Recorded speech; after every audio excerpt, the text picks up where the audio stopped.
Hello students, welcome to our YouTube channel.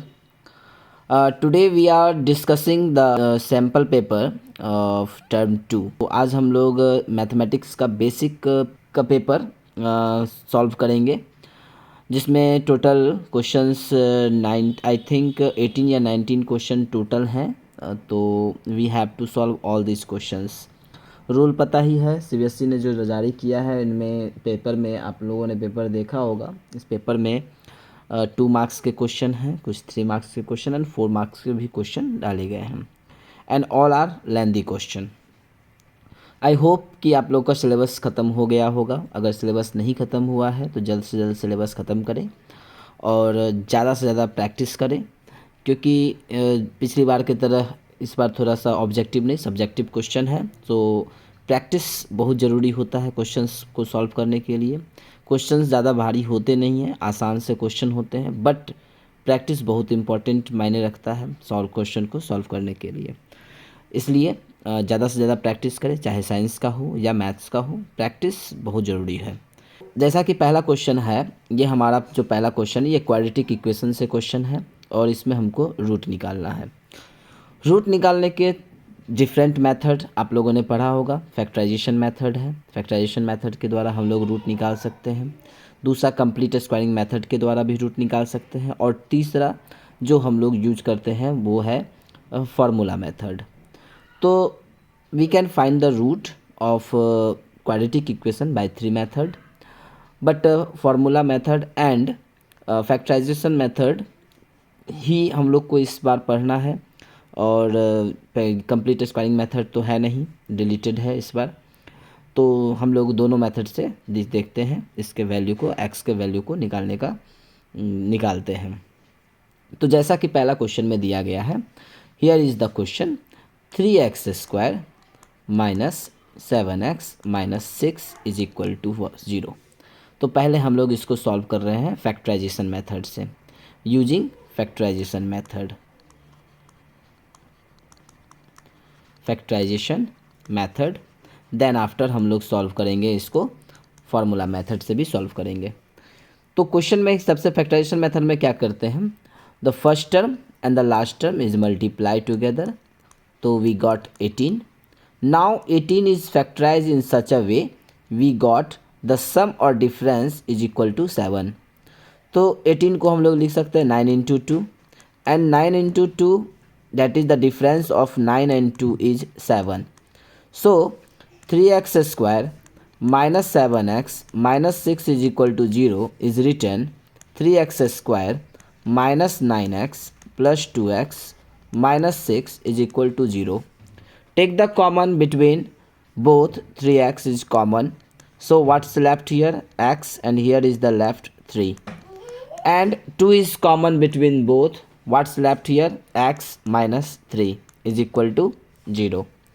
Now look at here, x minus 3 is common between both. Take the common x minus 3, and what's left behind here? It is 3x plus 2 is left, so equal to 0. Either the product of two number is 0, so we can say that either x minus 3 is equal to 0, so value of x is equal to 3. Or we can say that 3x plus 2 is equal to 0, then 3x is equal to minus 2 and the value of x is equal to minus 2 by 3. So the two roots we have to obtain here, one is 3 and another is minus 2 by 3. This is the method of factorization method by which we can find the value of x. One more thing, we have to give implies that symbol at every places, because sometimes if we miss it, then sometimes it marks can be deducted. So make sure that you have to give all the symbols, and whatever what symbols we have to need, we must put there. Okay, this is the factorization method by which we can find the value of x. Now we have to find the value of x by formula method. Okay, formula method. By using formula method we can also find the value of x You know very well what is the formula of x, that is x is equal to minus b plus minus root under b square minus 4ac by 2a, where you know b square minus 4ac is equal to d. The nature of root depend upon d. If d, you know, if d is equal to 0, then roots are real and equal. Just a small summary, if d is greater than 0, then roots are real and are different. Okay, if d is less than 0, then roots are imaginary or no real root, no real roots. So first of all, to solving the question using formula method, we have to find value of d and check it is the existence of root or not. That's why first of all we have to find the value of d. Okay, this is the small summary related to your quadratic equation. Nature of the roots, very important topic, nature of the roots, because some questions is asking from this topic. So you must remember that all the formula must be remembered. ऐसा नहीं कि exam के समय में formula याद करेंगे तो क्या होता है कि कभी कभी याद नहीं रह पाता है. तो here is a is equal to 3, b is equal to minus 7 and c that is equal to minus 6. Find the d is equal to b square minus 4ac, that is minus 7 square minus 4 into 3 and minus 6.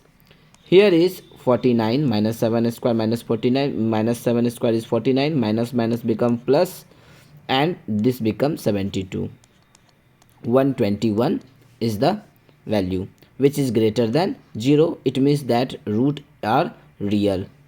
Now to finding the value of x, we just put the value of abc in the given equation. Then x is equal to minus b plus minus root under b square minus 4ac की जगह पे हम लोग d लिख सकते हैं आसानी से, because b square minus 4ac is equal to d, then after 2a. Okay, is equal to minus B का वैल्यू कितना हो गया, बी का वैल्यू है minus 7 plus minus root under 121 by 2 into A value is 3. So it is 7 plus minus 11 by 2 into 3, here is 2 is left, 2 into 3, that is 7 plus minus 11 by 6. Now to root alpha and beta, alpha is equal to 7 plus 11 by 6, it is 18 by 6, we get 3. And another is beta, that is 7 minus 11 by 6, that is minus 4 by 6 is equal to minus 2 by 3. Now this is the method to solve this question. This is the formula method by which we can find the value of x. There are two roots, 3 and minus 2 by 3. So first one is your factorization method and another is your formula method. By any method you can solve the question. Either you can solve it by formula method, which is easier, you can use. Okay, now come on the second question. Here is the question related to your nature of roots. This is also your quadratic equation question. Here is given 3x square plus kx plus 3 is equal to 0 has real and equal root. You have to find the value of x. Find k. k का value निकालना है जहाँ roots क्या हैं, तो roots real हैं and equal हैं. अभी थोड़ा देर पहले मैंने इसकी चर्चा की थी. क्या मैंने बताया था कि अगर d का वैल्यू 0 के बराबर होता है तो उसका रूट्स रियल के साथ साथ क्या होता है, इक्वल होता है. तो d is equal to what, B square minus 4ac is equal to 0. Now according to the question, in the question 3x square plus kx plus 3 is equal to 0, what is the value of a? A is equal to 3, b is equal to k and c is equal to 3. कभी कभी मैंने इस चीज़ को देखा है कि बच्चे गलती करते हैं कि वेरिएबल भी साथ में ले लेते हैं. अगर मान लीजिए कि 3 है तो 3x भी साथ में ले लेंगे, kx ले लेते, तो ये गलती नहीं करना है. ठीक है, तो B square minus 4ac equal to 0. तो b का वैल्यू यहाँ क्या है? k, तो right k square minus 4 into A value is 3 and c value is 3, that is equal to 0. तो k square minus 36 is equal to 0. So k square is equal to 36. So what is the value of k? तो k is equal to root under 36. That is equal to plus 6 and minus 6. So what is the value of k exist for real roots? तो real roots होने के लिए k का मान कितना होना चाहिए? तो k का मान 6 and minus 6 होना चाहिए. अगर 6 होगा तो भी रियल रूट होगा, माइनस 6 होगा तो भी रियल रूट होगा. In the third question, 3 cubes each of volume 64 centimeter are joined into it to form a cuboid and you have to find the total surface area of the cuboid form. This is question from your volume surface area. 3 cubes are given. There is the 1 cube, okay, and the volume of each cube is given. This is the 1 cube, this is the second cube, and this one is your third cube, and the volume of cube is given. First, second and third. Volume is what? 64. Here is also 64. Here is also 64. First of all, we have to find the side of cube. So side of cube, that is the formula cube root under volume is the formula of side. That is equal to cube root under 64. We got the value 4 centimeter is the side of the one cube. Now these cube are join together. एक साथ तीनों को क्या किया गया है? सटा सटा करके इसको इस तरह से रखा गया है. Here is cube, 3 cube are placed together. तो इस तरह से क्या बना? एक क्यूबाइड फॉर्म हुआ, है ना. तो now the what is the length? Here is the length is 4 4 4. What is the breadth? 4 and height is what? 4. So we can say that length is equal to 4 4 4. It means that 12. Breadth is equal to 4 and height is equal to 4 centimeter. Okay, now we have to find the total surface area. What is the formula of total surface area? It is 2 into LB plus BH plus L into H. This is the formula for total surface area. Now put the value of length. It is 12 into 4 plus breadth into height, that is 4 into 4, that is again 4 into 12. It is equal to 12 4s are 48 plus 4 4s are 16, again 48. Now add them. 2 into 2 9 8 8 16 6 22 2 बाकी 2 4 4 8 1 9 2 10 1 11. Now it is 422 centimeter square. This is the total surface area of the new cuboid which form. Okay, in this question 3 cube are having volume 64 centimeter. So first of all, we don't know what is the side of this cube, so we have to find the side of this cube. If somebody have problem to find the cube root, we just prime factorize it. 64 को क्या करना है? Prime factorise करना है. It is 2 times 32, 2 times 16, again 2 times 8, it is 2 times 4 and again 2 times 2. Now cube root में अगर square root रहता तो हम लोग पेयर करते हैं, 2 2 का जोड़ा लगाते हैं, बट क्यूब रूट में हम लोग 3 का पेयरिंग करते हैं. Here is 1 2 is common and from this 1 1 2 is common. So 2 into 2 we got the value of side 4 centimeter and we got the formula. And formula बार बार बोल रहा हूँ, फार्मूला हमेशा याद रखो. फार्मूला याद रहना चाहिए, हर एक का फार्मूला लिप के टिप पे होना चाहिए ताकि तुरंत जैसे दिमाग में है ना क्विक एकदम एक्शन होना चाहिए फार्मूला के ऊपर. ओके, तो it is clear. Now the next question. Next question is related to your statistics. Statistic में हम लोग को इस बार मीन मीडियन मोड पढ़ना है. ओजाइव हम लोग का डिलीटेड है. सो मीन मीडियन मोड से अच्छे से क्वेश्चन कर लेना, बिकॉज टोटल 8 मार्क्स का क्वेश्चन तुम्हारा सिर्फ और सिर्फ मीन मीडियन मोड से ही होना है, क्योंकि आसान सा चैप्टर है।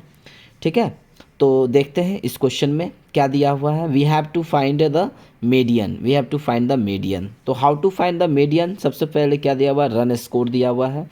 तो we have to write here class interval, class interval is given, class interval is given, that is, then after frequency is given, we just write it frequency, frequency is given. Here is the score 0 to 20, now 20 to 40, here is 42, 60, 60 to 80, and then after 80 to 100 it is given. Now frequency is given, here is 4, 6, 5, 3, 4. To find median, first of all the rule is that we have to find the cumulative frequency, we have to find the cumulative frequency. तो cumulative frequency कैसे लिखते हैं, तो first of all ये जैसे 4 है तो 4 को एज इट इज़ यहाँ लिख देना है, then after add them, 4 plus 6 it is 10, then 10 plus 5 it is 15, then 15 plus 3 it is 18, and 18 plus 2 that is 22. Understood, किस तरह से इसको लिखना है, समझ में आया इसको लिखने का तरीका। ओके, तो कम्युलेटिव फ्रीक्वेंसी लिखने के बाद, क्योंकि कम्युलेटिव फ्रीक्वेंसी लिखेंगे then after we have to find the median. तो मीडियन कैसे निकालना है, तो after writing the cumulative frequency. तो कम्युलेटिव फ्रीक्वेंसी लिख लिए हैं। कम्युलेटिव फ्रीक्वेंसी अगर किसी को समझने में नहीं आया है, मैं फिर से एक बार बता देता हूँ कम्युलेटिव फ्रीक्वेंसी कैसे लिखा जाता है। कम्युलेटिव फ्रीक्वेंसी ज़रूरी इसलिए होता है ताकि हम लोग मीडियन को आसानी से निकाल सकें।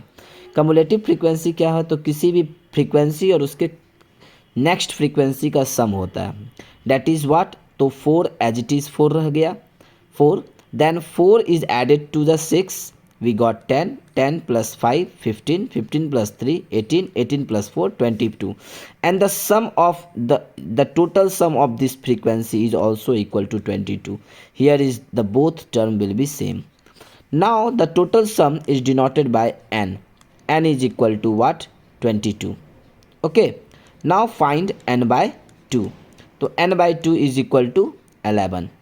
ठीक है, n बाई 2 निकालने के बाद जैसे n बाई 2 का वैल्यू हमको मिल गया, तो हम क्या करते हैं, मीडियन क्लास खोजते हैं।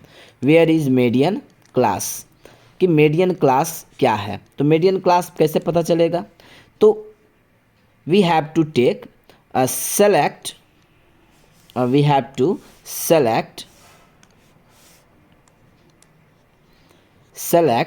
Those class interval having cumulative frequency more than n by 2. तो n by 2 जो हमको मिला है n by 2 11, तो 11 से बड़ा हमको क्या करना है, 11 से तो बड़ा बहुत सारा नंबर है कम्युलेटिव फ्रीक्वेंसी में, तो हमको वैसे ही नंबर चुनना है जो जस्ट आफ्टर है। जैसे यहाँ 10 है तो 10 के just after 11 that is what, this one.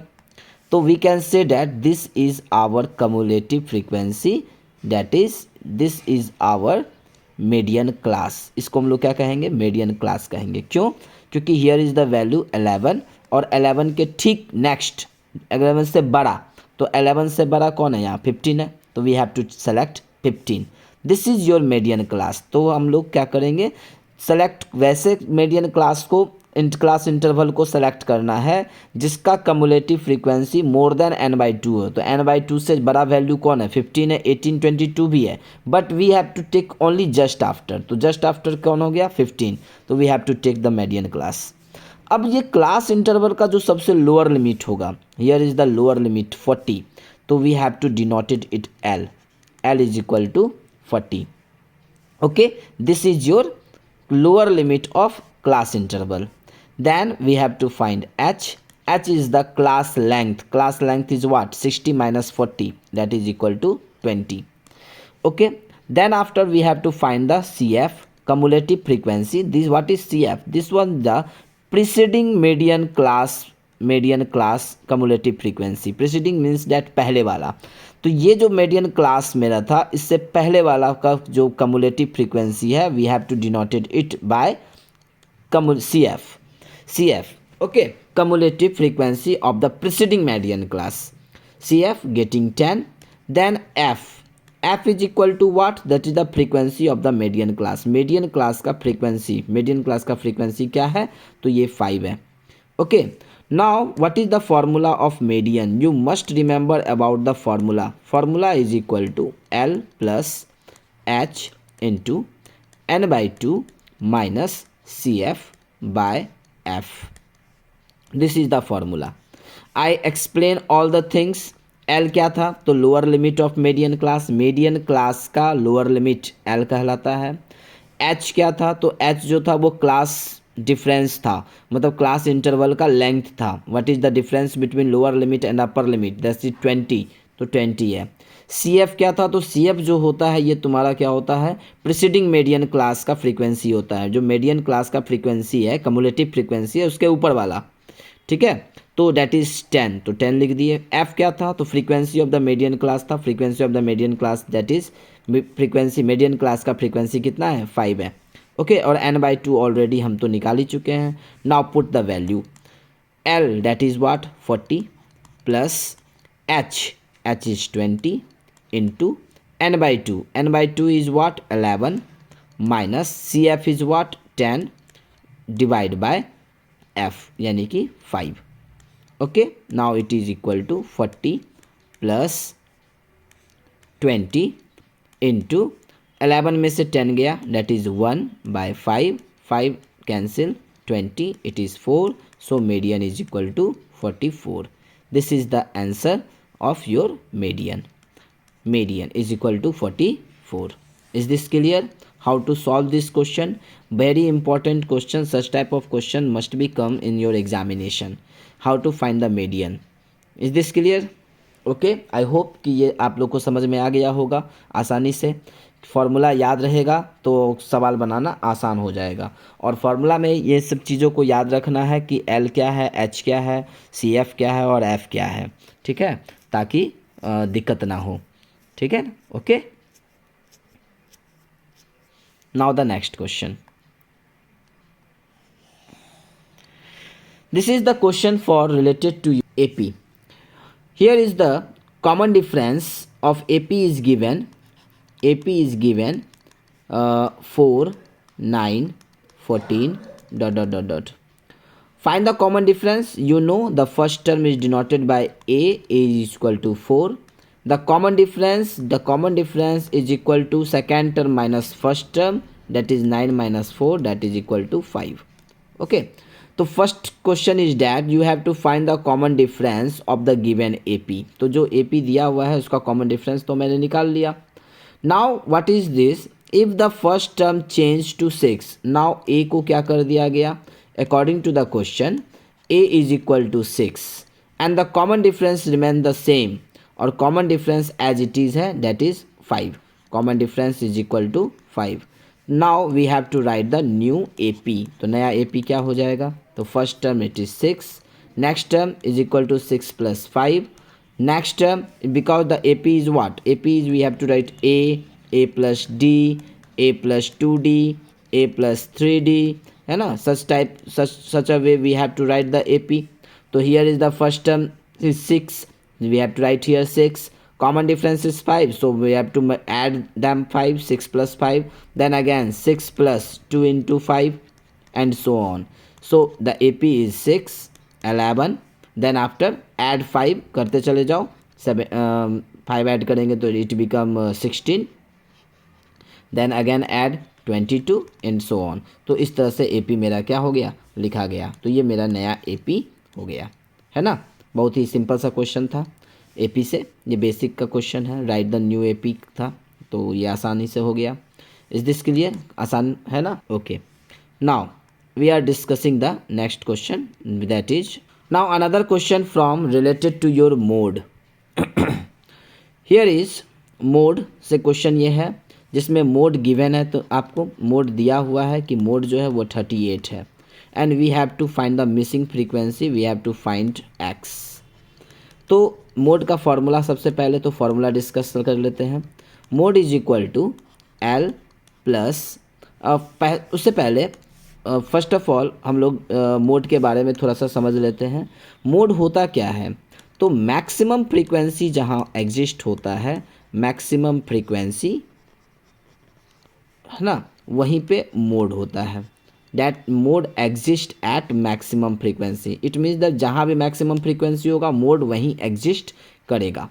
ठीक है, तो इस क्वेश्चन में मोड का फॉर्मूला सबसे पहले अब डिस्कस कर लेते हैं। Mode is equal to L plus that is F1 minus F0 by 2F1 minus F0 F2 the whole term is multiply by h। Book में यहाँ पे एफ के करके दिया हुआ है, के माइनस वन, के माइनस प्लस वन करके वैल्यू दिया हुआ है, तो इसको हम लोग इस तरह से याद रखते हैं 10102। ठीक है, तो जहाँ एल क्या कहलाता है, तो एल जो होता है ये कहलाता है lower limit of model class. जैसे वहाँ मीडियन क्लास था, यहाँ पे क्या है, मॉडल क्लास। और मॉडल क्लास कैसे पता चलेगा, तो जिसका मैक्सिमम फ्रीक्वेंसी होगा। सपोज अगर ये मेरा मैक्सिमम फ्रीक्वेंसी 16 है, तो ये मेरा मॉडल क्लास कहलाएगा, इसको हम लोग मॉडल क्लास कहेंगे। And this is the class interval, तो मॉडल क्लास इंटरवल का जो लोअर लिमिट होगा इसको हम लोग क्या कहेंगे, that is denoted by L. Now F1 F0, अब जैसे ये मॉडल क्लास है, suppose that this is my modal class, this one is my modal class, तो इसका जो ये जो वैल्यू है frequency, we have to denoted it F1, इसको डिनोट करेंगे F0 एंड इसके बाद वाले को डिनोट करेंगे F2। F0 F1 F2, तो F0 क्या कहलाया, तो F0 जो हो गया that is the frequency of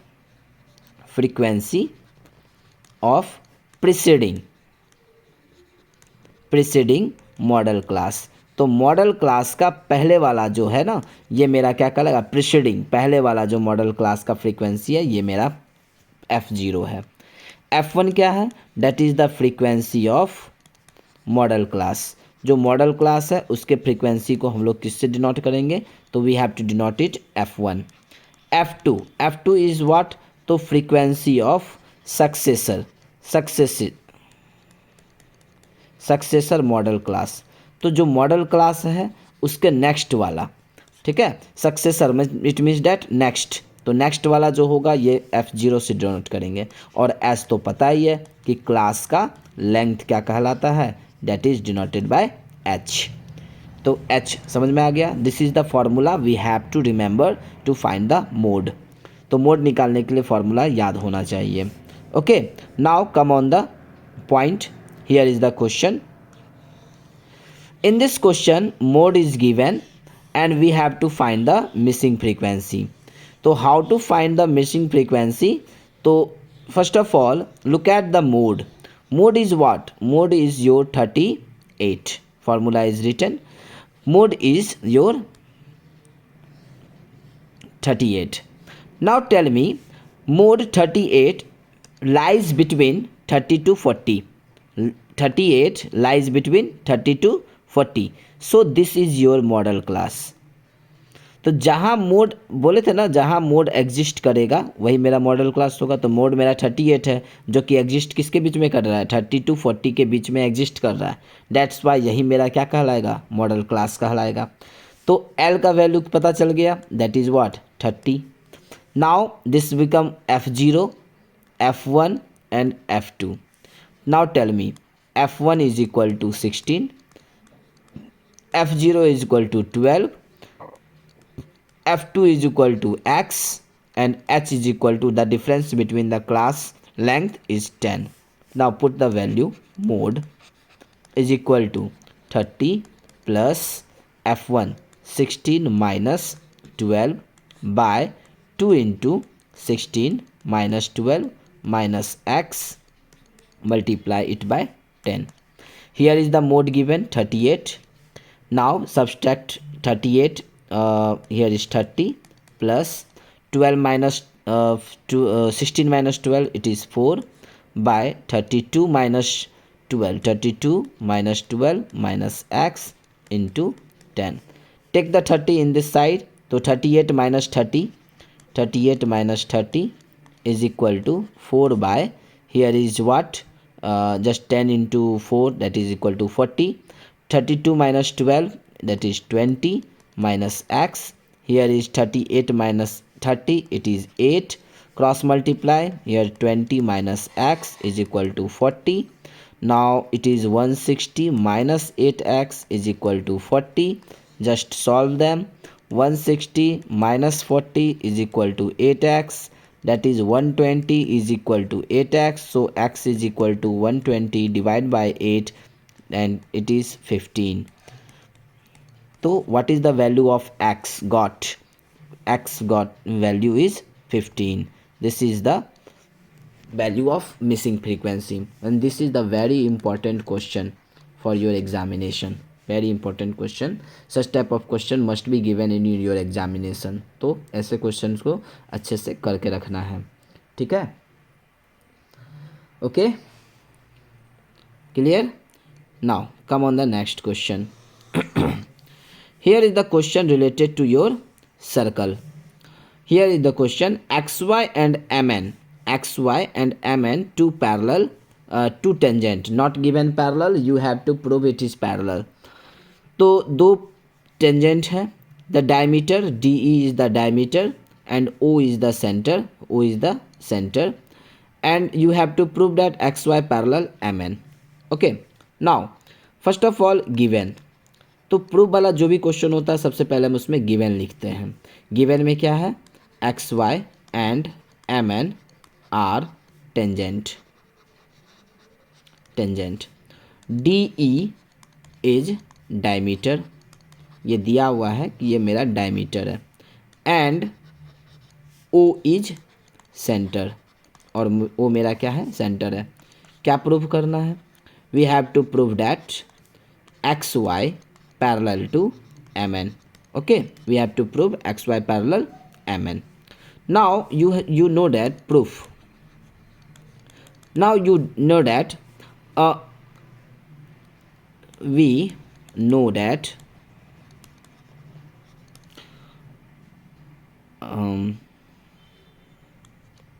we know that radius is perpendicular to the point of tangent. It means that ये जो रेडियस है ये क्या है? ये पॉइंट ऑफ टेंजेंट, ये जहाँ से ये टेंजेंट जा रहा है यहाँ पे ये क्या परफॉर्म करेगा? परपेंडिकुलरली फॉर्म करेगा. So we can show that angle O E N is equal to 90 degree and angle O D Y it is also 90 degree. This is also 90 degree and this is also 90 degree. So sum of co-interior angle is equal to what is 90 plus 90, that is equal to 180. So xy parallel mn है ना. तो इसलिए xy और mn क्या होगा? Parallel होगा. क्यों होगा parallel? Because here is the centre और ये क्या है? टेंजेंट है, तो here is the point of tangent. तो सेंटर से जो रेडियस हम लोग ड्रॉ करते हैं पॉइंट ऑफ टेंजेंट पे वो क्या होता है? परपेंडिकुलर होता है. तो ये 90 डिग्री हो गया. Similarly here is also, this is also your 90 degree. तो ये भी 90 डिग्री है, ये भी 90 डिग्री है ना. तो जब ये दोनों 90 डिग्री है तो इसका मतलब कोई इंटीरियर एंगल का सम 180 हो गया, इसलिए ये दोनों लाइन क्या कहलाएंगे? पैरेलल कहलाएंगे. ओके, तो this is the 7 number question. This is clear. Now the next question is also from your circle and you have to find the value of AD. In this question, look at AB is given, this is given 6 centimeter. BC is given 7 centimeter. Here is given 7 centimeter. CD is given 4 centimeter and we have to find the value of this one. We have to find the value of AD. Now first of all we have to point it, the point of tangent जहाँ पे ये circle को क्या कर रहा है? Touch कर रहा है. we have to point it PQRS.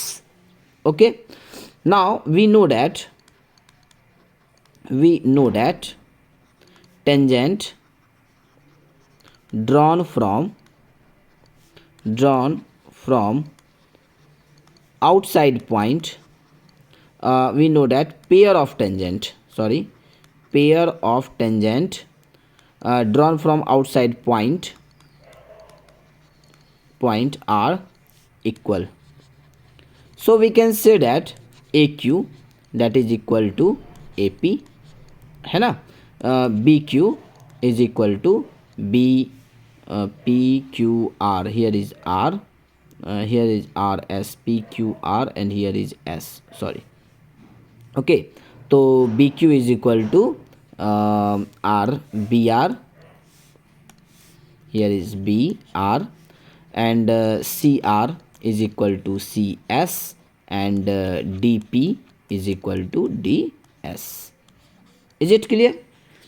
So how can we solve this question? We have to just मान लेते हैं कि AP का वैल्यू किसके बराबर है, X. We have to just let it X, and DP is equal to Y, और इसको क्या मान लिए, Y मान लिए. So AP is equal to AQ, that is X. तो AP जब X है तो AQ भी क्या होगा, X होगा. And DP is equal to DS is equal to Y, और जब ये Y है तो यहाँ का भी वैल्यू क्या हो जाएगा, Y हो जाएगा. Now what is the value of CS?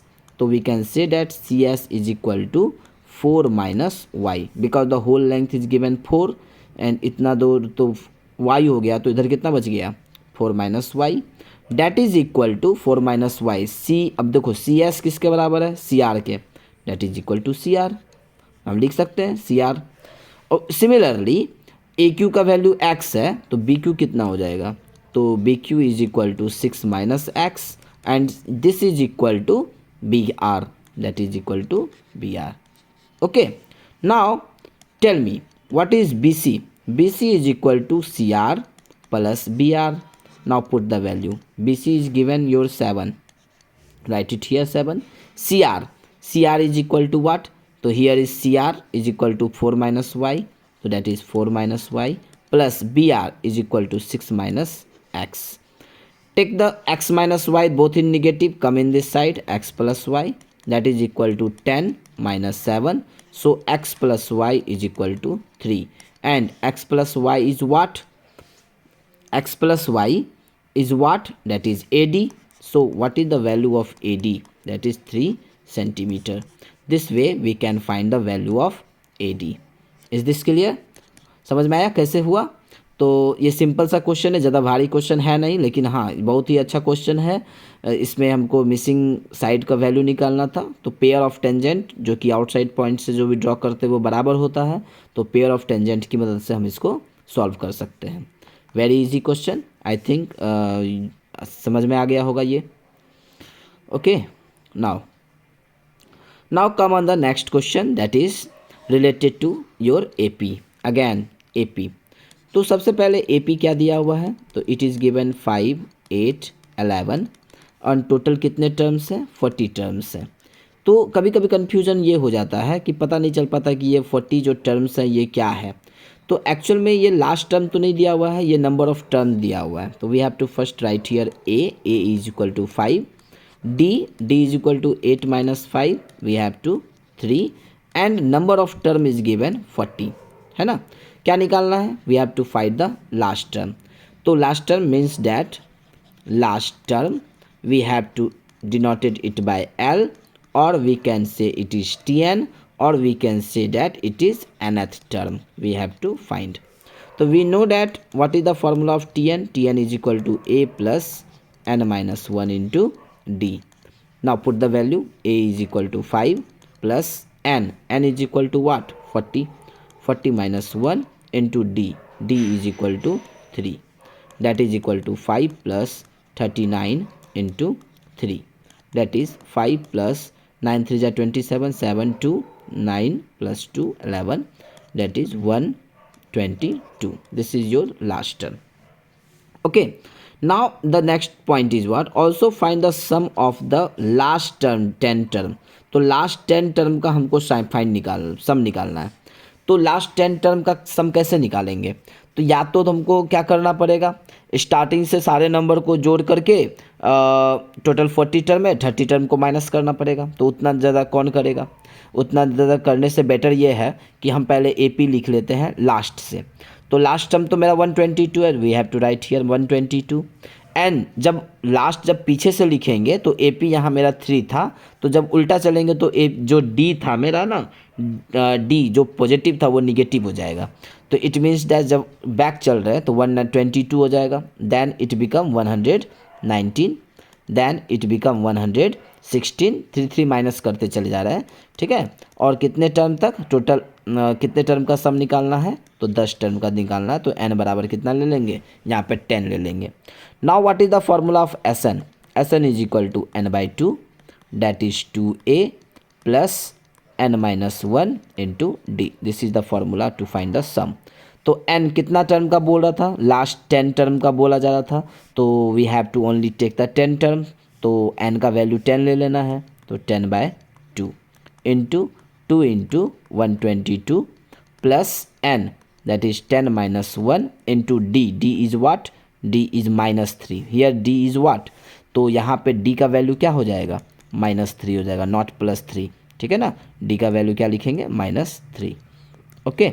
Now 2 5 the 10, here is the 5, right it 5। Now 122 multiply by 2, 244 plus 9 into -3, okay. Here is 5, 244 -27, what's comes, तो इट कम्स 5 इंटू 4 में से 7 गया, इट इज़ 7, हियर इज़ 3 में से 2 गया, it is 1 and 2।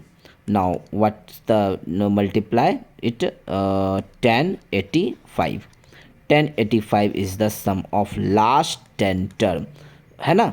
तो last 10 term का सम हम लोग निकाल लिए, it is S10 from last 10 term, last 10 term का। या तो हम इसको क्या करते, स्टार्टिंग से फर्स्ट से लेके 40 टर्म का सम निकालते और उसमें से 30 टर्म के सम को माइनस कर देते, तो we got the same answer. तो उतना ज़्यादा करने से बेटर ये था कि हम लोगों ने क्या किया, लास्ट टर्म तो हमको पता ही है कि 122 है, तो इसको अपोजिट डायरेक्शन में लिख लिए, 122, 119, 116, 113 करते हुए 10 टर्म, तो 10 टर्म का निकालना है, तो n का वैल्यू 10 ले लिए and we go just put the value of Sn, Sn is equal to n/2 into 2a plus n-1 into D. Here is a is equal to 122 and d is equal to 119 में से 122 को minus कर देंगे तो -3 is the value of d, n is 10 and we just solve it and we get the value of sum of these numbers, okay। this is the question from your AP, okay, ठीक है। now the next question, this is the question from your height and distance, very good question। ये बहुत ही अच्छा question है। क्या question क्या कह रहा है कि हाइट एंड डिस्टेंस में अगर तुम फिगर बना लेते हो तो क्वेश्चन बहुत आसान हो जाता है बनाना। तो यहाँ पे क्या कह रहा है कि एक ट्री है जो कि एक आंधी में टूट गया। सबसे पहले तो ये एक ट्री है, अब ट्री क्या हुआ, ये आंधी से कारण टूट गया। On the top of the tree touch the ground, और इसका जो टॉप था ना, ये क्या हो गया, टूट करके ये ज़मीन पे आकर के टच कर गया, ठीक है। तो ये ज़मीन पे यहाँ पे आकर के टच कर रहा है। And the ground and make an angle 30 degree with the ground, और ये ग्राउंड से 30 डिग्री का एंगल बना रहा है। The length of the broken upper part of the tree is 8 metre, जो लेंथ ऑफ द ट्री, जो जहाँ से ये टूटा है, तो कहाँ से टूटा है, the length of the broken upper part, यानी जहाँ मान लो कि यहाँ से अगर ये पेड़ टूटा तो टूटने के बाद जो ये वाला जो पोर्शन है ये 8 मीटर का है, ठीक है। और यही पोर्शन क्या हो रहा है, यहाँ से ब्रेक करके ये कहाँ लग रहा है, यहाँ पे आकर के ये आकर के ज़मीन पे लग गया। तो इट मीन्स डैट 8 मीटर ये पोर्शन था, यही पोर्शन यहाँ नीचे आकर के लगा है, तो it means that this is also your 8 centimetre and it make the angle 30 degree, और 30 डिग्री के एंगल पे ये बन रहा है। तो find the height of the tree before it was broken, तो टूटने से पहले ये कितना बड़ा पेड़ था ये बताना है, ठीक है। ये क्वेश्चन समझ में आया। क्या कह रहा है, a tree broken due to a storm in such a way that the top of the tree touch the ground and make an angle 30 degree. एक पेड़ टूटता है और कहीं से टूटा और उसका जो ऊपर का जो टॉप था वो ग्राउंड को आके टच करता है 30 डिग्री के एंगल पे। Length of the broken upper part, here is the upper part is given, मतलब कि जो पेड़ टूटा है उसके अपर पार्ट का जो लेंथ है वो 8 मीटर है। इट मीन्स दैट ये जो पोर्शन जो यहाँ पे तुमको टूटा है, ये जो पोर्शन है, यही पोर्शन ये कहाँ आके लगा है, यहाँ पे आकर के पेड़ पे यहाँ पे लग गया है। तो we have to find the total length of the tree, तो we have to find the this one, इसको निकालना होगा। तो कैसे निकालेंगे, तो in this just write A B C. तो इस एंगल के लिए ये मेरा क्या कहलाएगा, परपेंडिकुलर कहलाएगा, और ये क्या कहलाएगा, हाइपोटेनस। तो perpendicular by hypotenuse that is sine, so we use sine 30 degree that is equal to A B by A C. तो sine 30 degree is value 1/2, that is A B is given h and AC is given 8, so value of h is equal to 8/2, we got value 4 meter. So we got the value of 4 meter. So what is the total length of the tree? So total length of tree that is equal to 8 plus 4, that is 12 meter. This is the answer of this question, 12 metre. तो पेड़ का ऊंचाई कितना था, तो 12 metre का ऊंचा पेड़ था। अगर ये बोलता कि कितने डिस्टेंस पे ये आकर के लगा, ठीक है, ये अगर डिस्टेंस पूछता तो we have to take this angle के लिए ये मेरा बेस कहलाएगा, तो b/h, तो we have to apply cos 30। तो cos 30 अप्लाई करते, then this is BC by AC, cot 30 that is equal to √3/2, that is BC we have to find and AC is given 8, तो we got the value BC is equal to 8 √3/2 and 2 cancel it 4, that answer is 4√3 meter. Okay, if the question is asking what is the value of BC, then we do such a way. Okay, now the next question is, this is also from your height and distance. Now read the question carefully because the figure is most important thing for the question. Here is two poles of equal height are standing opposite each other on either side of the road 80 meter wide. From a point between them on the road, the angle of elevation of the top of the two poles are respectively 60 degree and 30 degree. Find the distance of point from the pole. Okay, this is question from height and distance. Here is two poles of equal height is given and 80 meter road is given. So it means that we have to draw a line, this one. Okay, then after one pole is given, this one is the one pole and another pole in this side, the both having equal height, height is not given, so we have to put here h. There is a point between them, कहीं पे एक point है, तो we have to just take a point here. Suppose here is the point P. Now the distance, the angle of elevation from this pole and the angle of elevation from this pole, that is equal to, given the point which is nearer to the pole is having higher angle of elevation and the point which is far to the pole having lower angle of elevation. तो जो point पोल से जितना नज़दीक होगा वहाँ का angle of elevation उतना ज़्यादा होगा और जो पॉइंट पोल से जितना दूर होगा वहाँ पे एंगल ऑफ एलिवेशन उतना छोटा होगा. तो here is given 60 degree and 30 degree angle of elevation is given. So in this side we have to take 60 degree and in this side we have to take 30 degree. The length between two poles is 80 meter. So total length is given 80 meter. We have to take A, B, C, D. We have to find the value of BP and the value of PD. Okay. Now in a triangle we have to just let, first of all जैसे मान लेते हैं, let BP is equal to X. So PD is equal to 80 minus X.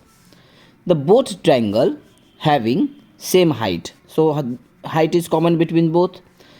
So अब क्या हुआ, this become is X and this become is 80 minus X. Now in a triangle ABP we have to take tan 60 degree, that is equal to perpendicular by base. Tan 60 is √3 is equal to AB is your H and here is BP is X. So what is the value of H? It is √3x. This one is first. Now in a triangle here is CPD. In triangle CPD again we have to take tan 30, that is equal to CD by PD. Tan 30 is equal to 1 by √3, that is equal to CD is your H and PD is what? So PD is 80 minus H, that is PD 80 minus X. Now here we have to put the value √3 is equal to the value of H from 1, here is √3x, so put it here √3x by 80 minus X. Cross multiply. After taking cross multiply, so here is 3x is equal to 80 minus X. So x come in this side, it getting 4x is equal to 80. So x is equal to 80 minus 4, that is equal to 20. So the distance of AB, the pole, first pole is at distance of 20 meter and another at distance of 80 minus 20, that is equal to 60 metre. तो एक पोल का distance इस point P से 20 metre है और दूसरे का 60 metre है. This is the question we have to find. तो यही निकालना था. Find the distance of the point from the pole. Pole से पॉइंट का क्या डिस्टेंस है, this is we have to find. अगर यहीं पे अगर कहता पोल का ऊंचाई, what is the height of the pole, तो यहीं पे हम लोग क्या करते, फ्रॉम वन से here is h is equal to √3x and we have to put the value of h is equal to √3 into value of x is what, 20. So it become 20 √3 meter. This is the height of the pole. Okay.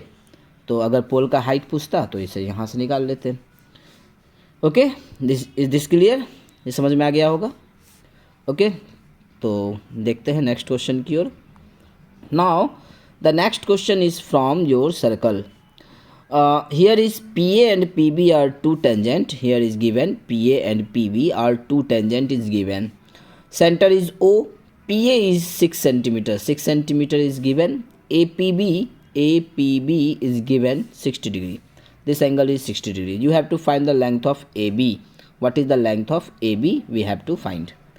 It's a very easy question. देखने में बहुत लगेगा कि बहुत भारी है, but it is very easy. Look at, first of all take apply the theorem. The tangent drawn outside point to the circle is equal. So AP is equal to BP. So AP and BP will be equal. Is equal to what? 6 centimeter. This become also 6 centimeter.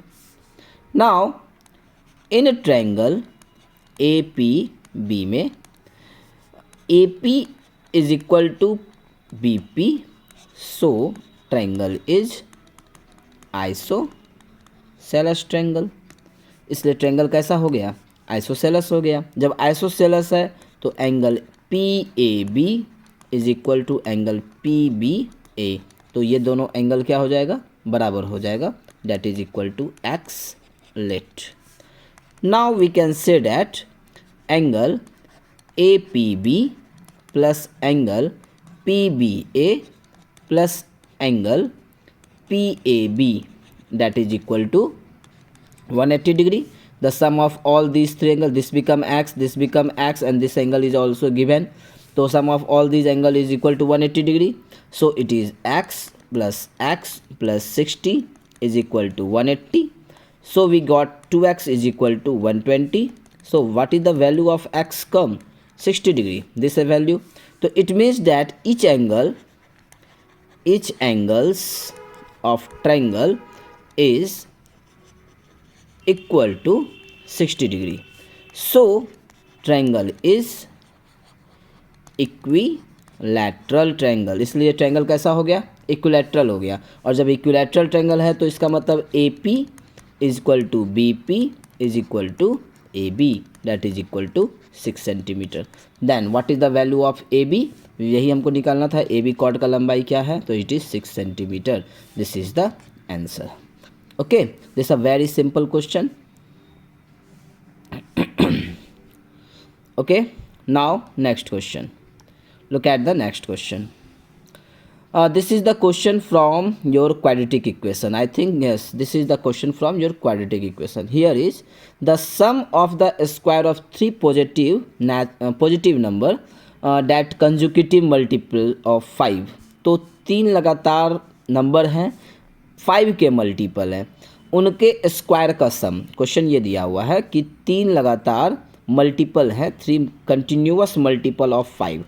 So we just let first number, it is 5x. Second number, that we can say that 5x plus 5. Okay, now the third number, that is 5x plus 10. है ना, जैसे कि 5 का multiple, 5 का multiple क्या लिखेंगे? 5, 10, 50, 20, है ना. तो फर्स्ट नंबर अगर हम 5 लेते हैं तो नेक्स्ट क्या होगा? 5 प्लस 5. नेक्स्ट क्या होगा? It is 5 plus 10. Next 5 plus 15 and so on. इसी तरह से चलता है. तो here is the multiple 3 consecutive multiple of 5. तो first one is 5x, another one is 5x plus 5, next one is 5x plus 10. और वी कैन से डैट, हम इसे ऐसे भी लिख सकते हैं, कंफ्यूज नहीं होना है. जैसे here is 5x, we can say 5 into x plus 1, or we can say that 5 into x plus 2. This is continuous 3 number. Now according to the question, the sum of the consecutive square of 3 positive number, it means that here is 5 का whole square plus 5x plus 5, that is whole square, plus 5x plus 10 whole square. This is equal to 725. Now it become what? 25x square plus a plus b whole square. It become 25x square plus 25 plus 5 5 is 25 to the 50x. Is this clear? We have to just a plus b whole square, a square plus b square plus 2ab. Similarly here we can say 5x का whole square, it become 25x square plus 10 square, it is 100 plus 2ab. So 2ab means that 5 into 10, it's a 50 into 2, it is 100x is equal to 725. Okay, just 25, it becomes 75x square plus 50x and 100x, it become 150x, and 25 and 100 become what? It become 125 is equal to 725. Take the common between them. 20, I think 25 is the common. Yes, 25 is the common. Take the 25 is common in all. It become 3x square plus 6x plus 5 is equal to 725. So we can say that 3x square plus 6x plus 5 is equal to 725 divided by 25. So it become what? 25 2 times 50 and 9 times. It become 3x square plus 6x plus 5 minus 29 is equal to 0. So 3x square plus 6x minus 24 is equal to 0. Now look at here, 3 is also common in all.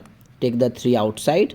Here is x square plus 2x minus 8 is equal to 0. Okay, now 3 is come in this side and become cancel, so it become x square plus 2x minus 5 is equal to 0. Now factorize 8 in such a way, get 2, that is 4 into 2, so we can say x square plus 4x minus 2x minus 8 is equal to 0. Take x common, it become x plus 4. Here is minus 2 common, here x plus 4, that is equal to 0. X is plus 4 is common between both, and we got x minus 2 is equal to 0. So either x plus 4 is equal to 0, so x is equal to minus 4, or we can say x minus 2 equal to 0, so value of x is equal to 2. Okay, so here is the then what is the number? We have to take not negative numbers, we have to take positive number.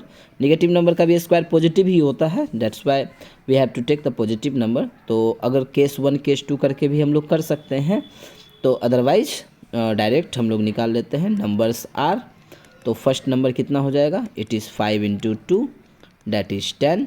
Next one is 5 into 2 plus 1, that is what? 15. And the third one is 5 into 2 plus 2, that is 20. So these three number of the multiple of 5 whose square sum of their square is 725. Okay, this is the solution of our question. Because the question is given the multiple of 5, तो 5 का multiple हमको लेना है, तो we have to take 5x. Another is 5 into x plus 1 or 5 into x plus 2.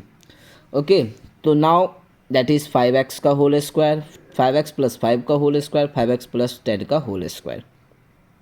Okay, या इसको हम दूसरे तरीके से भी सॉल्व कर सकते हैं. ये थोड़ा सा लेंदी अगर लग रहा है कि बहुत ज़्यादा लेंदी हो जा रहा है, तो हम लोग इसको नेक्स्ट दूसरे तरीके से भी सॉल्व कर सकते हैं. बट होगा वही a प्लस बी का होल स्क्वायर पे ही तोड़ना पड़ेगा. जैसे 5x का होल स्क्वायर किया 25x स्क्वायर हो गया.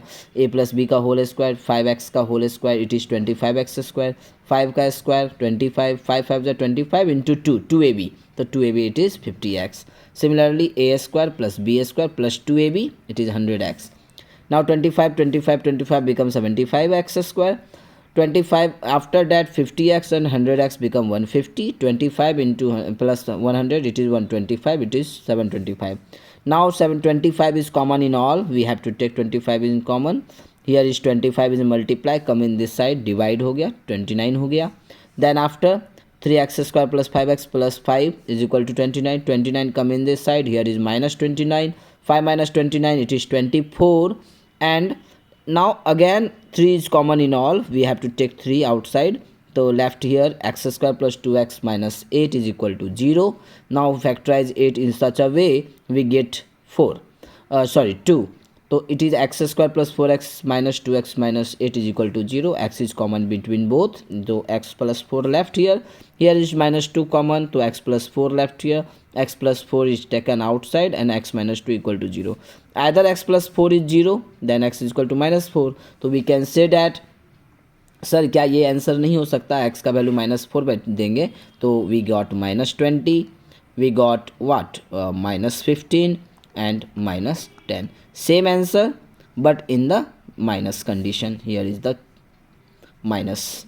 सेम आंसर है लेकिन माइनस में है. ओके, तो और पॉजिटिव नंबर हम लोग ले रहे हैं because here is the question में दिया हुआ है कि we have to take the only positive number. So ये आंसर नहीं होगा. Only positive number we have to take because the question according to the question 3 positive number का sum दिया हुआ है ना, तो इसलिए पॉजिटिव नंबर ही लेंगे. तो आंसर क्या आ गया? 10, 15 और 20. Okay, is this clear? या दूसरा तरीका मैंने बताया जैसे कि हम लोग इसमें इस तरीके से भी इसको लिख सकते हैं. अगर कैलकुलेशन को थोड़ा आसान बनाना है तो हम लोग इसका यूज कर सकते हैं. जैसे बताता हूँ यहाँ पे, look at here. if we write here, suppose the first number, square of first number, it is 5x whole square, plus we can write 5 into x plus 1 whole square plus 5 into x plus 2 whole square, that is 725 है ना, इसका ये whole square in this way, okay, to 725. तो 5x square it is simply 25x square plus 5 square is 25, here is x plus 1 whole square plus 25 into x plus 2 whole square is equal to 725. Now take 25 is common in all, take the 25 is outside, here left x square plus x plus 1 whole square plus x plus 2 whole square, that is equal to 725. Now 725 cancel it in the 29 times.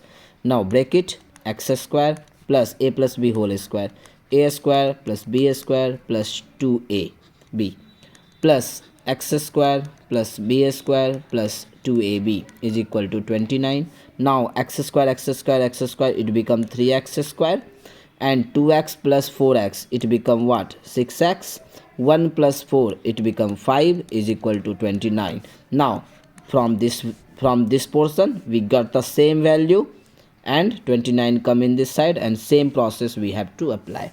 Either we can use this process to solve this question. Okay, I hope कि ये दोनों method समझ में आ गया होगा. Next one is your construction. This is the question from construction. Here is construct two concentric circle of radius 3 cm and 7 cm. Draw a tangent to the smaller circle from a point P which lies on the bigger circle. तो यहाँ पे question जो है ये concentric circle का है. First of all तो हम लोग पहले कॉन्सेंट्रिक सर्कल कहते किसको है इससे समझ लेते हैं. कॉन्सेंट्रिक सर्कल मतलब इफ टू और more than two circle having common centre. तो अगर दो या दो से अधिक सर्कल का सेंटर कॉमन है तो वो कॉन्सेंट्रिक सर्कल कहलाता है. Just like this one is the first circle, this one is the second circle, है ना. तो ये इस तरह से this is the centre, this one is the third circle, तो this one is what, concentric circle. Okay, now in this construction question ये कर रहा है just we are draw a rough diagram. First of all we have to draw a rough diagram, then after we इसको बताएंगे कि कैसे draw करते हैं. तो सबसे पहले जैसे दो कॉन्सेंट्रिक सर्किल है, एक का रेडियस 3 सेंटीमीटर और एक 7 सेंटीमीटर. एक 3 सेंटीमीटर का रेडियस का एक सर्कल ड्रॉ कर लेना है, सेंटर मान लेना है O. देन अगेन एक 7 सेंटीमीटर का एक सर्कल ड्रॉ कर लेना है, दैट इज़ इसका सर्कल का रेडियस 3 है और इसका सर्कल का रेडियस 7 है.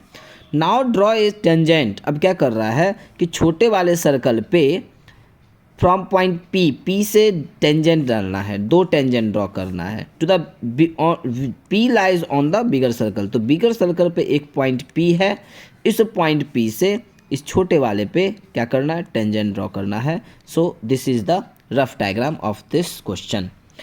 तो कैसे करते हैं, तो सबसे पहले देखते हैं इसको ड्रॉ करने के लिए. First of all draw two concentric circle.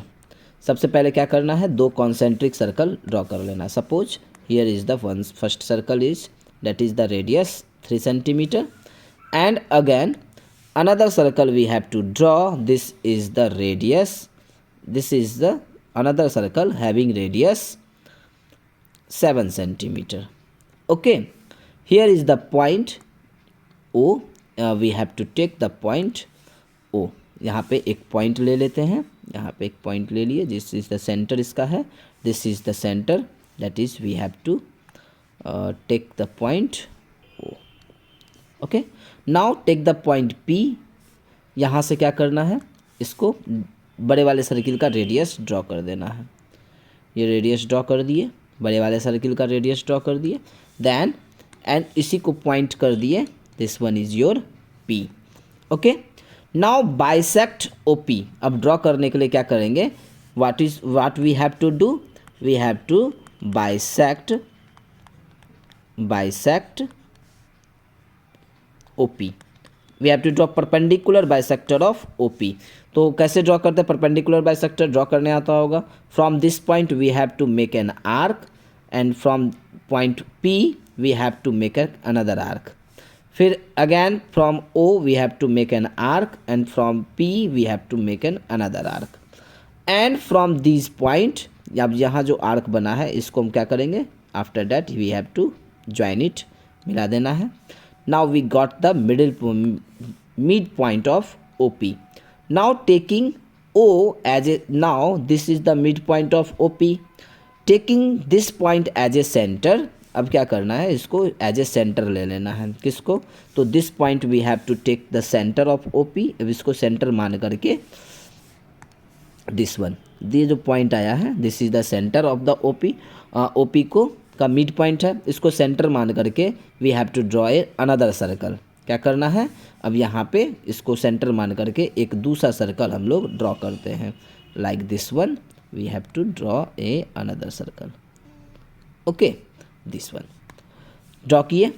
After that look at here, at which point, छोटे वाले सर्कल को जिस पॉइंट पे ये कट किया है, ठीक है ना, ये देख रहे हैं छोटा वाला सर्कल को, ये जो सर्कल हम नया वाला सर्कल ड्रॉ किए हैं, ये सर्कल जिस पॉइंट पे कट किया है, किसको, छोटे वाले सर्कल को, बस उससे इसको क्या कर देना है, ज्वाइन कर देना, P से we have to join it from ये this point. Okay, only from this here. Okay, now in this side join it। this is the two tangent drawn from two concentric circle। तो दो concentric circle है, ये construction हो गया। Step नहीं कह रहा है तो ज़रूरी नहीं है स्टेप लिखने का, अगर जब तक स्टेप कहा ना जाए लिखने के लिए तब तक स्टेप हम लोग नहीं लिखेंगे, ठीक है। जब तक क्वेश्चन में नहीं है दिया हुआ स्टेप लिखने के लिए तब तक स्टेप नहीं लिखना है, हमको सिर्फ और सिर्फ क्या करना है, कंस्ट्रक्शन बनाना है। तो ये नहीं कि अब स्टेप लिख रहे हैं, स्टेप लिखने में टाइम को वेस्ट कर रहे हैं।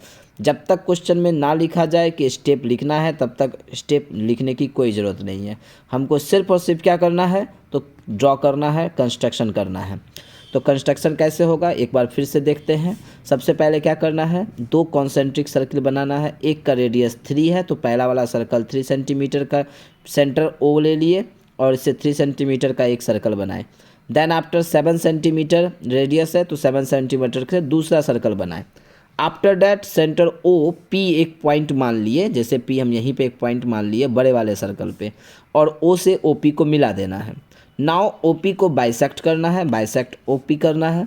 OP को बाइसेक्ट करने पर जो मिड पॉइंट आएगा, ये ज़रूरी नहीं कि ये सर्कल को टच करे, ठीक है। ये तो हम रफ कंस्ट्रक्शन किए हैं तो ये OP को टच कर, ये सर्कल को टच कर रहा है, लेकिन ज़रूरी नहीं कि ये जो लाइन है ये OP यहाँ पे सर्कल को टच करे, ये ज़रूरी नहीं है, ठीक है। तो ये मिड पॉइंट हमको पता चल गया। अब इस मिड पॉइंट से OP के मिड पॉइंट को सेंटर मान करके एक दूसरा सर्कल ड्रॉ करते हैं, और यह जो सर्कल, जो नया वाला सर्कल ड्रॉ किया गया है, ये छोटे वाले सर्कल को जिस पॉइंट पे कट कर रहा है, दो पॉइंट पे कट कर रहा है, एक पॉइंट यहाँ और एक पॉइंट यहाँ पे, तो इन दोनों पॉइंट्स को से हम इस P को क्या करते हैं, ज्वाइन कर देते हैं। तो in this way we have to draw a pair of tangent from bigger circle to the smaller circle। okay, this is the construction। is this clear? समझ में आ गया होगा, ठीक है। चलो next question is very important question and this is question for must be this come in your exam. ये question जरूर एग्जाम में इस तरह का क्वेश्चन आ सकता है, ये बहुत इंपॉर्टेंट क्वेश्चन है। क्या कहता है, draw a pair of tangent, यहाँ भी पेयर ऑफ टेंजेंट ड्रॉ करना है। Radius 6 centimetre which inclined to each other 60 degree. Question ये कह रहा है also find the length of the tangent। Question ये कह रहा है कि एक सर्कल है, बाहर में एक पॉइंट P है, इस पॉइंट से इस दो सर्कल पे दो टेंजेंट ड्रॉ करना है, और ये जो एंगल है ना, ये एंगल 60 डिग्री का एंगल फॉर्म होना चाहिए। ये क्वेश्चन है, draw a pair of tangent to the circle of radius 6 centimetre, 6 centimetre का एक सर्कल है, विच आर इंक्लाइंड, और जो पेयर ऑफ टेंजेंट है ये 60 डिग्री के एंगल पे इंक्लाइंड हो रहा है, ये हमको बताना है, और ऑल्सो फाइंड करना है length of the tangent. Okay, now look at this, how to draw this one.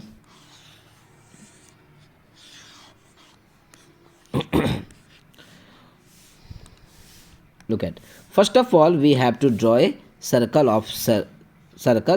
of radius 6 centimetre. 6 centimetre का एक रेडियस सर्कल हम ड्रॉ कर लिए. After that 60 degree. First of all next we have to draw a diameter. अब क्या करना है, एक डायमीटर ऐसे ड्रॉ कर लेना है. जो सर्कल का डायमीटर है वो डायमीटर ड्रॉ कर लेना है. Okay, we have to draw a diameter of the circle. Okay, first of all क्या किए, 6 सेंटीमीटर का एक सर्कल ड्रॉ कर लिए. देन आफ्टर क्या किए, diameter of the circle drawn कर लिए. Now diameter of the circle draw करने के बाद here is the centre. Suppose that here is the centre. We have to take the centre with another point, another colour. Here is the centre O. Now we have to find the supplementary angle of the inclined angle. Inclined कितने degree पे हो रहा है, 60 degree. तो what is the supplementary angle of supplement of 60 degree, that is equal to 120. okay, now make an angle 120 degree at O. अब O point जो हमने लिया था, इस O पॉइंट पे क्या करना है, यानी सेंटर पे क्या करना है, 120 डिग्री का एंगल फॉर्म करना है. तो 120 डिग्री का एंगल आता है, यहाँ पे डिवाइडर का पॉइंट रखना है, उसके बाद एक आर्क बनाना है. देन फर्स्ट कट इधर से बनाए या इधर से बनाए, नो प्रॉब्लम, किसी भी तरफ से बना सकते हैं.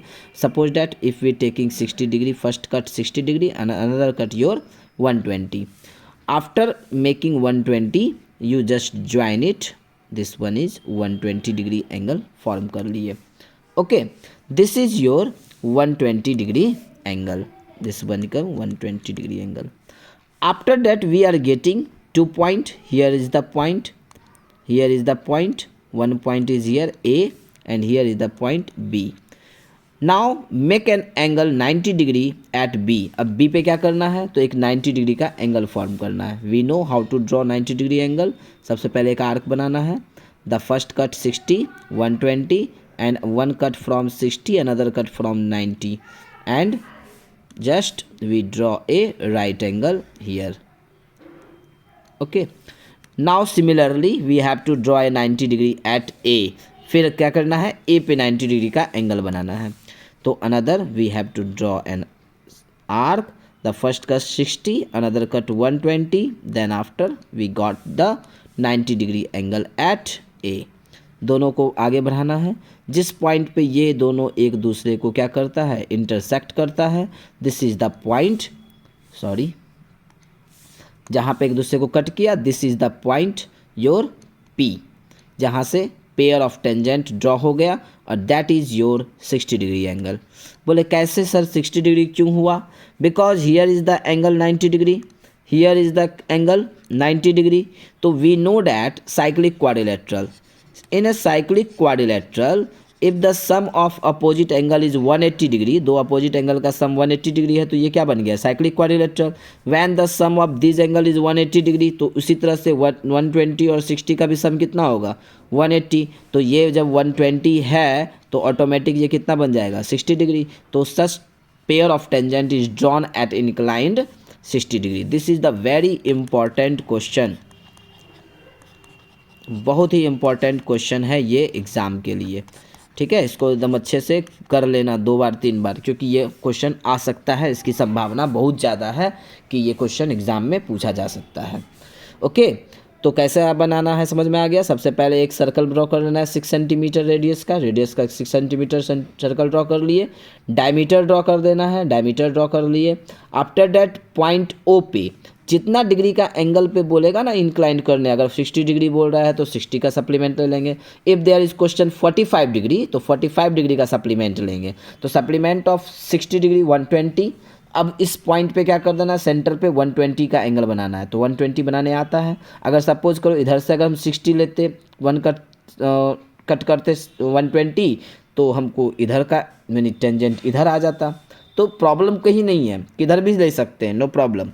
तो यहाँ पे O पे सबसे पहले ये आर्क बनाए, ठीक है, सेमी सर्कल बना लिए, first cut 60, another cut 120 draw कर लिए। Now we get 2 point, 1 point A, 1 point B. अब एक पॉइंट ए पे 90 बनाना है, सबसे पहले ये आर्क बना लिए, फर्स्ट कट 60, अनदर 120, 90 कट कर लिए, एंड बी पे भी 90 डिग्री का एंगल बना लिए, दोनों जहाँ पे ज्वाइन किया that is the point P. Now this point से, ये पी से दो पेयर ऑफ टेंजेंट ड्रॉ हो गया, जो कि कितने डिग्री के एंगल पे हो रहा था, 60 डिग्री के एंगल पे इंक्लाइन कर रहा था। ठीक है, समझ में आ गया? ये बहुत ही इंपॉर्टेंट क्वेश्चन है ये हमारे एग्जाम के लिए। Now the next question, here is the question, the following age of the 300 passenger का ये दिया हुआ है हमारे पास, कुछ लिस्ट दिया हुआ है, and this is your cumulative frequency table दिया हुआ है, find the mean of the passenger. तो मीन निकालना है। पहली बात तो यहाँ पे कोई मेथड नहीं दिया हुआ है, किस मेथड से निकालना है। अगर क्वेश्चन में यह दिया रहता कि we have to draw find the mean of the given observation by assuming method, step deviation method, तो डिलीट है। तो यानी दो मेथड में ही से ही हमको कोई एक पूछेगा, या तो एज्यूम मेथड पूछ सकता है या हमको नॉर्मल मेथड पूछ सकता है। तो पहली बात तो ये, तो यहाँ पे जो क्वेश्चन हमको दिया गया है ये कम्युलेटिव फ्रीक्वेंसी है, ये प्रॉपर फ्रीक्वेंसी में नहीं है। तो सबसे पहले हमको इसको क्लास इंटरवल के रूप में लिखना पड़ेगा। तो what is given, age less than 10, less than 20, less than 30, 40 करके दिए, टोटल दिया हुआ है, नंबर ऑफ पैसेंजर दिया हुआ। तो we have to write here first age interval, okay, and another we have to make a column, and here is another column we have to draw. This is for what? This is for your number of passenger, okay, this one. Less than 10, तो less than 10 it means that 0 से 10, less than 20 means that 10 से 20, we have to take class interval in such a way, 0 से 10, 10 से 20, 20 to 40, 40 to 50, 50 to 60, 60 to 70, and 70 to 80. Now look at here, this is the frequency, ये frequency नहीं, ये cumulative frequency है। Less than 10 मतलब कितना दिया हुआ है, 14, यानी 10 से छोटा। तो 10 से छोटा जो भी नंबर है, कितने नंबर है टोटल, 14 नंबर है, तो we have to write here 14। Now 20 से छोटा कितना दिया हुआ है, 44। तो 20 से छोटा में ये वाला भी नंबर इसमें शामिल हो गया होगा। सो क्या करेंगे, तो इसका फ्रीक्वेंसी लिखने के लिए 44 में से 14 को माइनस कर देंगे, तो व्हाट कम्स 30, तो ये हो जाएगा 30। तो 10 से 20 के बीच में 30 होगा। सिमिलरली इसी तरह से माइनस करते हुए हम लोग टोटल फ्रीक्वेंसी को नोट डाउन कर देते हैं, क्योंकि जब 30 से कम 82 है तो इस 30 से कम में तो ये दोनों भी ना शामिल हो गया इसमें, और तो इसलिए 44 भी इसमें शामिल हो गया। तो इसलिए 82 में से 44 को माइनस कर देंगे, कितना आ जाएगा, तो ये हो जाएगा 8, and here is 3, yes 38। Now 134 में से 82 को माइनस कर देंगे, it become 2, and sorry here is it become 2 and 5।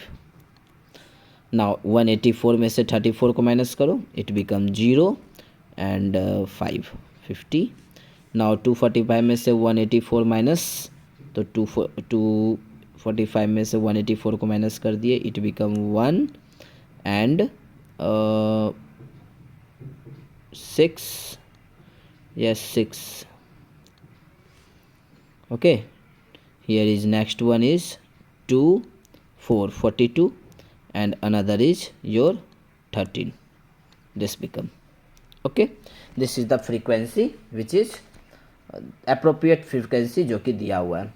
और एक बात हमेशा याद रखना है, क्या, तो याद ये रखना है कि कम्युलेटिव फ्रीक्वेंसी जब भी अगर दिया हो, या मान लो जब भी हम लोग को मीन निकालना हो, या मीडियन निकालना, या मोड निकालना है, तो जो क्लास इंटरवल होगा वो हमेशा एक्सक्लूसिव फॉर्म में लेना है। This is your exclusive form, पढ़े होंगे एक्सक्लूसिव फॉर्म। एक्सक्लूसिव फॉर्म में अपर लिमिट इंक्लूड नहीं होता है, एक्सक्लूसिव फॉर्म। तो अगर एक्सक्लूसिव फॉर्म में नहीं दिया हुआ है, सपोज करो अगर कि ये इस तरह से कम्युलेटिव फ्रीक्वेंसी दिया हुआ है, सॉरी क्लास इंटरवल दिया हुआ 1 to 10, 11 to 20, 21 to 30, तो पहले इसको चेंज करेंगे।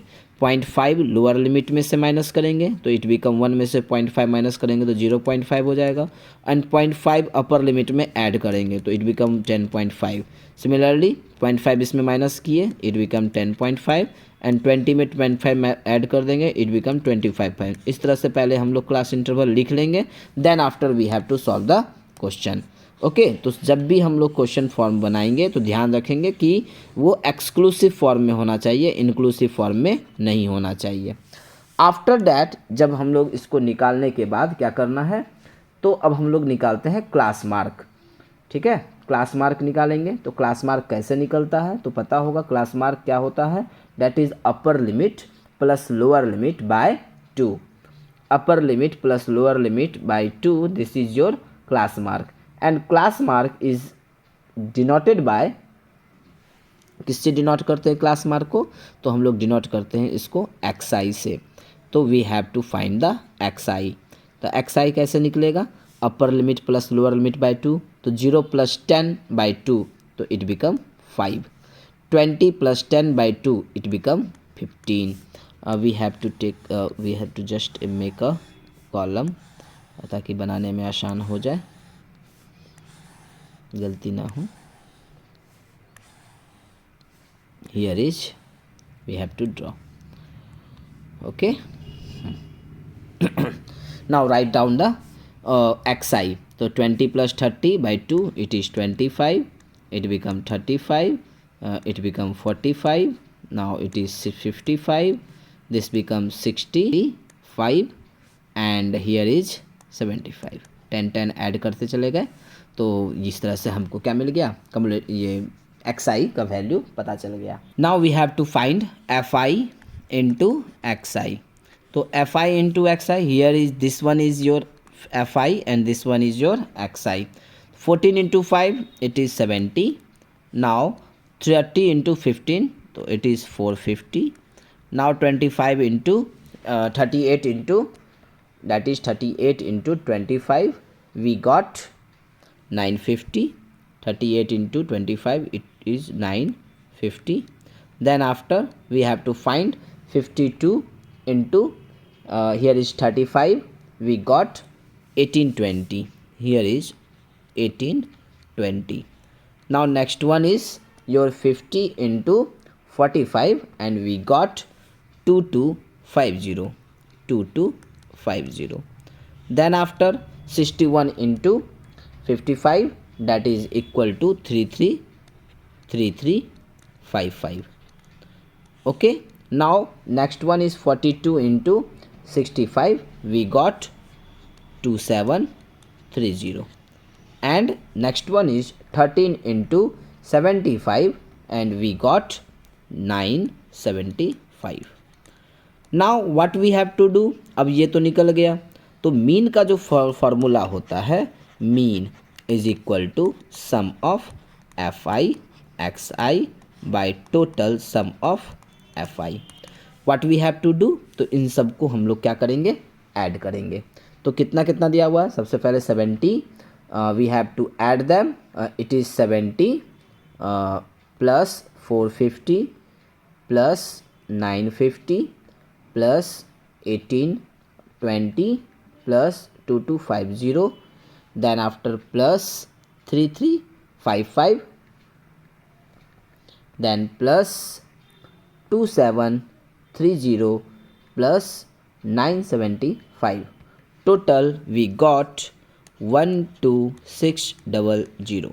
okay, now fi, what is the sum of fi, तो हम लोग इसको भी ऐड करेंगे, तो I think this is equal to 300 ही होगा, क्योंकि टोटल यहाँ पे कितना दिया हुआ है, 300 दिया हुआ है। Just we have to add 14 plus 30 plus 38 plus 52 plus 50 plus 61, here is 61 plus 42 plus 13, we got total 300, here is total 300। So mean is equal to 12600, that is divided by 300, 00 cancel, it become 42. This is the mean of your question. Okay, understood? Because this is the your usual method, normal method, because there is nothing given here. You have to solve this question by any method. अगर यहाँ दिया होता है assuming method से बनाना है तो हम लोग इसको एज्यूमिंग मेथड से बनाते, लेकिन यहाँ तो कुछ ऐसा दिया नहीं है, इसलिए हम लोग इसको क्या करेंगे, नॉर्मल मेथड से ही बनाएंगे. Okay, now next one, another question from your height and distance. A lighthouse of tall tower, एक lighthouse है, near the lighthouse near the top, there are often built on island. Island पे ये बनाया गया है lighthouse. Coast और on cliff. Lighthouse on water surface act as a navigation, ये इसका ये दिया गया है नेविगेशन के लिए इसका यूज होता है, जो कि बोट वगैरह शिप के लिए डेंजर वगैरह कहीं होता है तो उन सब चीज़ों से निकालने के लिए इसका यूज होता है. शुरुआत में ये wood coal would be use for emulating. पहले क्या होता था, लकड़ी का ये बना हुआ होता था, उसमें आग जलाते थे और उससे जो लाइट होता था लेंस का यूज करके हम लोग इससे निकालते, मतलब देखते थे कहीं कोई खतरा तो नहीं है, रात के समय में पानी में कोई जहाज़ फंसा हुआ तो नहीं है, इन सब चीज़ों के लिए इसका यूज होता था. क्वेश्चन यहाँ से है, it is approximately 40 metre high. ये जो दिया हुआ है तुम्हारा कितना दिया हुआ है, 40 मीटर हाई है. And its beam can be seen at a distance of 30 kilometre, और इसका जो बीम है वो 30 किलोमीटर की दूरी से देखा जा सकता था. ए ship and A boat coming towards the lighthouse, तो एक शिप और एक बोट है जो कि लाइट हाउस की ओर आ रहा है. फ्रॉम द अपोजिट डायरेक्शन, अलग अलग डायरेक्शन से. The angle of depression of the flash light from the light house boat and the ship is 30 degree. जो ऑब्जेक्ट दूर होगा वहाँ का एंगल ऑफ जो डिप्रेशन होगा या एलिवेशन होगा वो छोटा होगा, तो हियर इज 30 डिग्री. एंड जो नज़दीक है तो वहाँ का एंगल ऑफ डिप्रेशन कितना है, 60 डिग्री. तो बाय अल्टरनेट इंटीरियर एंगल से ये 30 डिग्री हो जाएगा और ये तुम्हारा कितना हो जाएगा, this is your 60 degree. Okay, respectively. Which of the two boat or ship nearer to the lighthouse, बताना है कौन सा बोट इसमें नज़दीक है. तो एक तो सीधा सीधी बात है कि जो जहाँ से एंगल ऑफ एलिवेशन जिसका छोटा होगा वो दूर होगा, जिसका एंगल ऑफ एलिवेशन बड़ा होगा वो नज़दीक होगा. But we have to find the distance, तो बिना डिस्टेंस निकाले तो बना नहीं सकते हैं, इसलिए ये दिया हुआ है कि तुम्हारा जो लाइट हाउस है it is approximately 40 metre high. तो ये 40 मीटर का तुम्हारा लाइट हाउस का हाइट दिया हुआ है, this one is your 40 metre. तो ये 40 मीटर का मेरा लाइट हाउस है. तो इसको नाम कर देते हैं, here is A B, here is your B C D. Okay, now in triangle, सबसे पहले इन ट्रायंगल ए बी सी में, तो ए बी सी ट्रायंगल के लिए सबसे पहले हम क्या लगाएंगे, 1060. तो 1060 is equal to perpendicular A B by base B C. तो 1060 is equal to √3. BC is not BC, AB is given 40 meter, so 40 meter we have to write here, and BC is your not given, we have to find BC. So BC is equal to 40 by √3. We just rationalize it, √3 into √3, and we got the value 40 √3 by 3. This is the distance of ship. ship का ये distance है, तो this is ship distance.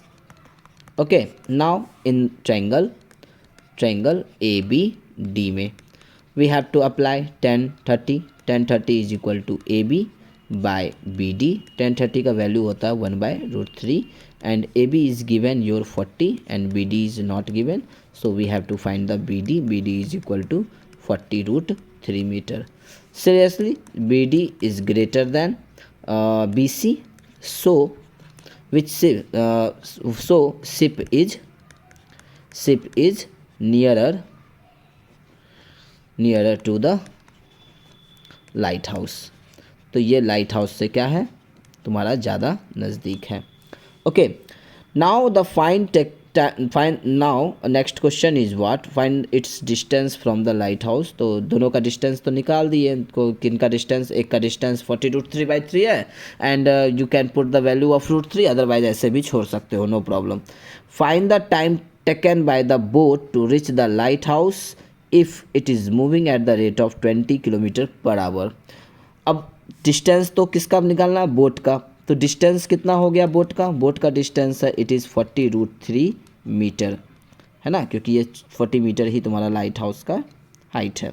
Now 40√3 is the metre and the speed is what, तो speed is given 20 km/h। We have to change it in metre पर second. तो to change km/h into metre पर second we have to multiply it 5/18। 5/18 से multiply कर देते हैं। It is 2 9 जा, here is 2 10 जा, व्हाट इज़ 50/9 मीटर पर second. Now time is equal to distance by speed. तो यहाँ पे डिस्टेंस कितना दिया हुआ है, तो डिस्टेंस है 40√3 by time is your 50/9। Just solve it, it is 40√3 into 9/50, 0 0 cancel, तो 9 4 जा 36/5 second, this is 36√3/5, this is the answer. यही मेरा टाइम हो जाएगा। तो पॉइंट में आ रहा है, फ्रैक्शन में आ रहा है, नो प्रॉब्लम, कोई प्रॉब्लम नहीं है, यही मेरा क्या है, this is the answer of the question. Okay, now the next question. In this question ये वैल्यू बेस्ड क्वेश्चन है, तो इसको इतना पढ़ें ना पढ़ें कोई ज़्यादा फ़र्क पड़ता नहीं है। मेन क्वेश्चन जो होता है, क्योंकि बहुत टाइम लग जाता है इन सब चीज़ों को पढ़ने में, तो यहाँ पे मेन क्वेश्चन यहाँ से दिया गया है। क्वेश्चन ये दिया गया है, the ratio of the diameter of red spherical Apple. तो यहाँ पे एक रेड स्फेरिकल एप्पल है and in doll 1 and spherical orange in doll 2। तो डॉल 1 में ये जो तुमको दिख रहा है ये रेड स्फेरिकल है और ये ऑरेंज है, दूसरा ऑरेंज वाला, दोनों का रेशियो 2:3 है। तो what we have to do, first of all जैसे जो क्वेश्चन होता है उसके अनुसार सबसे पहले चलते हैं। तो रेड स्फेरिकल वाले का मान लेते हैं कि लेट फर्स्ट का जो रेशियो हो जाएगा R1, किसका वाले का, ये स्फेरिकल यानी कि रेशियो ऑफ द रेड और रेड स्फेरिकल बॉल का एप्पल का, तो R1 हो जाएगा that is what 2x and तो ये डायमीटर का है ना, डायमीटर का रेशियो है। तो जब डायमीटर का रेशियो है तो रेडियस का रेशियो क्या हो जाएगा उसका, जो सेम ही रहेगा। तो R1 कितना हो गया 2x और R2 कितना हो जाएगा, दिस बिकम 3x। क्यों, क्योंकि D1 और D2 का रेशियो जब 2:3 है तो R1 और R2 का भी रेशियो 2:3 ही होगा। That's why R1 2x and R2 क्या हो गया मेरा, दैट इज़ 3x हो गया। नाउ आगे का क्वेश्चन क्या कहता है, हम क्वेश्चन को पे मेन फोकस मेरा क्वेश्चन पे होगा। तो R1 और R2 का रेशियो कितना हो जाएगा, 2:3 ही हो जाएगा। मेन फोकस यहाँ है what is the ratio of the surface area of red spherical Apple, यानी डॉल 1 एप्पल पहले दिया हुआ है, डॉल 1 का पहले दिया है एंड फिर डॉल 2 का।